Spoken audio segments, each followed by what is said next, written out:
and/or federal government adopt a law defining life as beginning at conception? No, the state should not.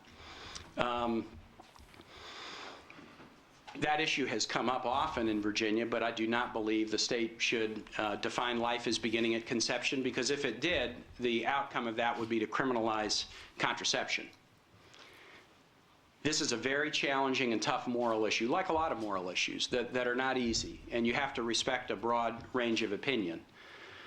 I believe on issues of unwanted pregnancy and the issue of abortion, we should have an explicit policy of trying to reduce unwanted pregnancies and abortions.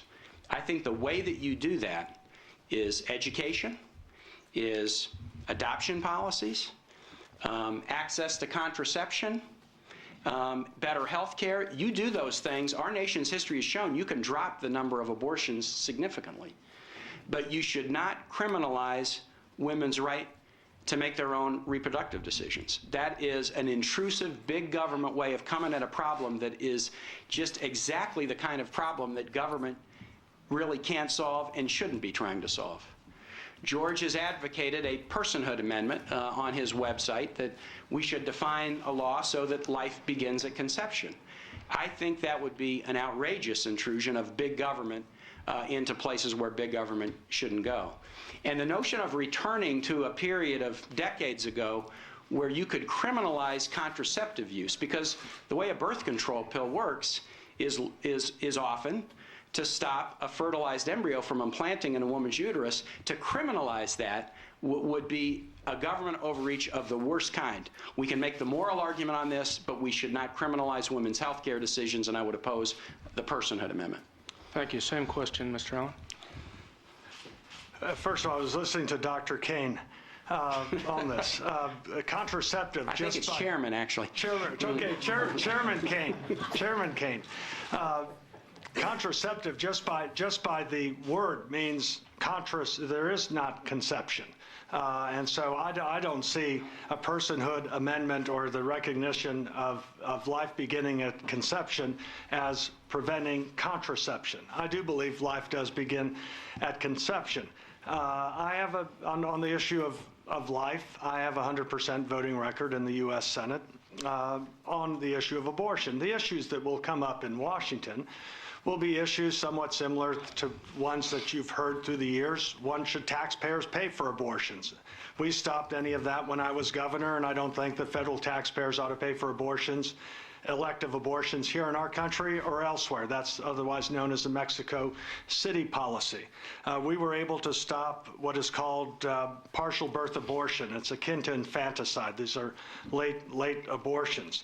I do agree with you, Tim, on adoption. People who adopt children are supremely loving folks, and a mother who carries the child to term and then puts that child up for adoption also is a supremely loving person to do that as well. The other thing is parents ought to be involved. In fact, my last year in office, the happiest bill signing we had was our parental notification bill. Finally, after 17 years of working on this, there were 2,000 people. Susan, you were with me there on the south portico of this Capitol, where we passed a parental notification bill, making sure that parents of unwed daughters, minor daughters, were notified if an unwed minor daughter was contemplating the trauma of an abortion. So I don't think you're accurate, Chairman Kaine, Dr. Kaine, and you're saying that measure would prevent contraception. If you had a third one, then I saw Dr. Kaine roll his eyes a minute ago about the... my wife told me not to roll my eyes. I have violated her debate instruction. About the contraception question. Could you tell us, how do you think birth control pills and intrauterine devices work? I don't profess to be a doctor. I'm just using logic of maybe a little bit of Latin, that contraception means it stops conception. And so you do not have a fertilized egg. Don't they work by preventing implantation of a fertilized egg?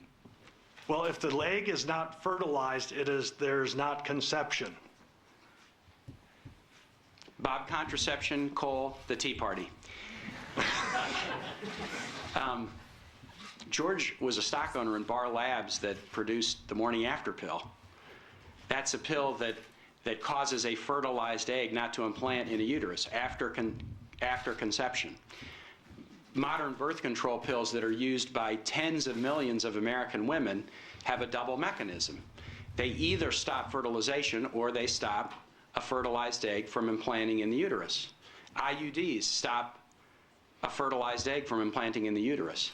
The personhood amendment, in addition to being a radical federal reach into policy that the federal government should not reach into, in addition to having been rejected recently by the state voters in Mississippi, and I believe a second state might have been Colorado, is a bill that, if passed, if we define life for purposes of the criminal law as beginning at conception, it would make contraceptive pills illegal.